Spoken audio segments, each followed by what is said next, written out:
Ola, benvidos un día máis a esta sección de entrevistas de Atlántico TV. Hoxe seguimos a falar de música para espíritus fortes.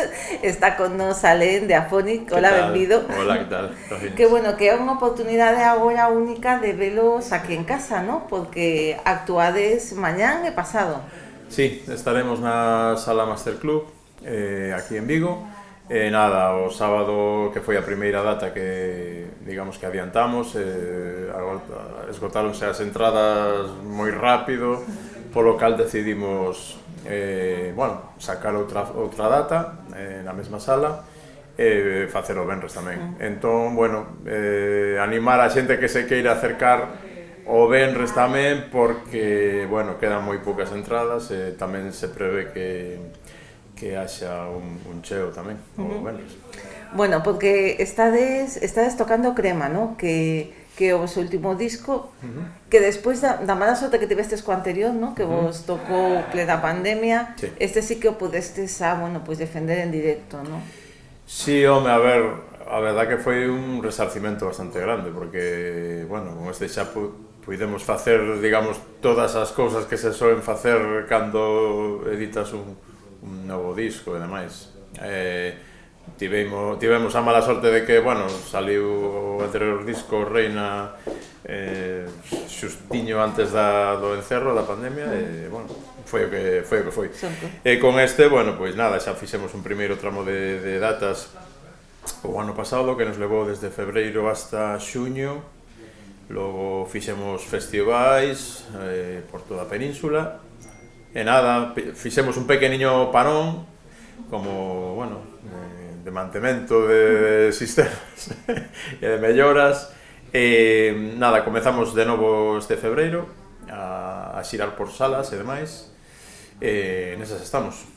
Bueno, na época do reggaetón, de todo este tipo de música, Afonic segue aí, ¿no? Como un referente con xente moi fiel en unha música super metal, super forte, ademais. Xa.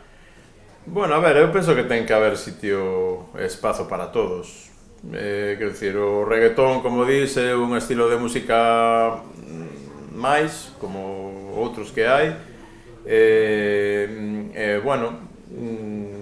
Sen máis alá de gostos persoais, nada, estamos aí tentando de facelo cada vez un poquinho mellor, de ter os nosos fans o máis satisfeitos de nos posible, nada, pelexando como sempre fixemos desde o principio, de eso se trata.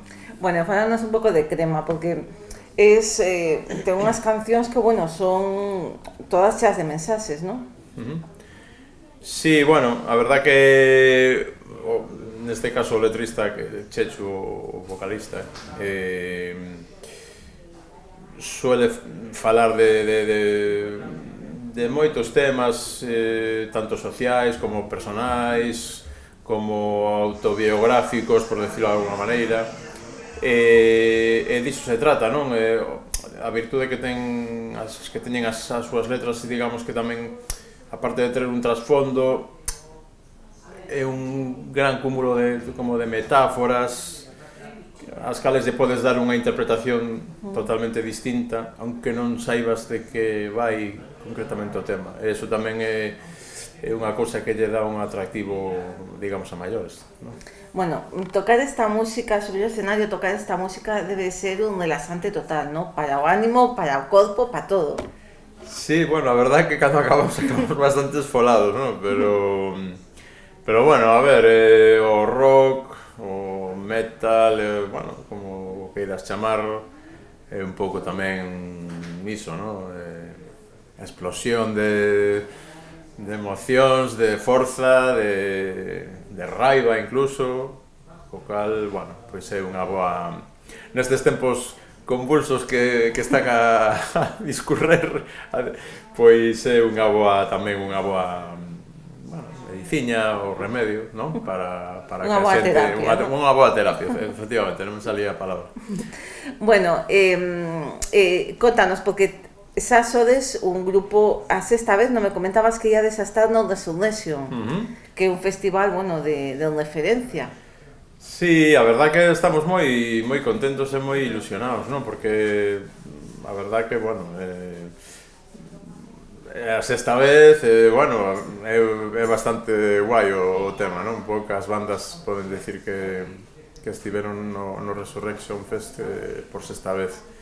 Bueno, a verdad que con moitas ganas, non? De que empece a temporada de festivais e en concreto de que chegue esa data, porque, bueno, sempre nos trataron moi ben, o ambiente no festival é maravilloso. Bueno, nada, a ver, o Gallá se congregue moita xente ali no escenario principal, que este ano estamos ali no main stage, bueno, se prevé que vai a ser unha boa tarde. O sea, que imos a ter a Phoenix para moito tempo, non?